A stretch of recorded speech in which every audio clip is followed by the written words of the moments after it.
Hello all, welcome to கற்போம் கற்பிப்போம். இன்றைக்கி என்ன பார்க்கலான்னா பேசிக்ஸ்க்கு. ஸோ ஆல்ரெடி சொன்ன மாதிரி பேசிக்ஸில் ஆல்ஃபபெட்ஸ் வந்து ரொம்ப ரொம்ப இம்பார்ட்டண்ட். ஸோ அது எப்படி அவங்களுக்கு வந்து ஆர்டராக வந்து அவங்க மெமரிஸ் வச்சுக்கலாம் அப்படின்றத இப்போ பார்க்கலாம்.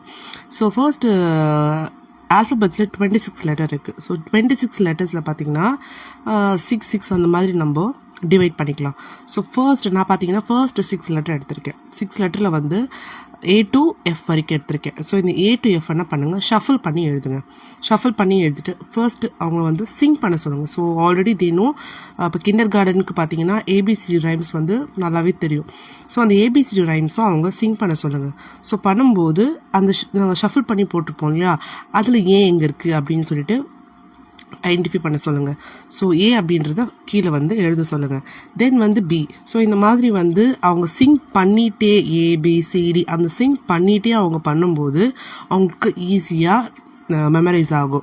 தென் ஃபர்ஸ்ட்டு அந்த ஆல்ஃபபெட்ஸ் 26 லெட்டரில் A to F முடிச்சதுக்கப்புறம் நெக்ஸ்ட் அடுத்த 6 லெட்டர்ஸ் எடுத்துக்கணும். இல்லை அந்த ஃபர்ஸ்ட் 6 லெட்டர்ஸே அவங்க கொஞ்சம் கன்ஃபியூஸ் ஆகுறாங்க அப்படின்னா அந்த ஃபர்ஸ்ட் 6 லெட்டர்ஸுமே வந்து ஒரு 2-3 டேஸ் வந்து ப்ராக்டிஸ் கொடுங்க. ஸோ ப்ராக்டிஸ் தான் எப்போவுமே நம்மளுக்கு வந்து பெஸ்ட்டாக இருக்கும். ஸோ ப்ராக்டிஸ் கொடுக்கறதுனால வந்து டிலே ஆகுறாங்க அப்படின்னு கிடையாது. ஸோ ப்ராக்டிஸ் கொடுத்துட்டே இருங்க. தென் அடுத்த 6 லெட்டர்ஸ்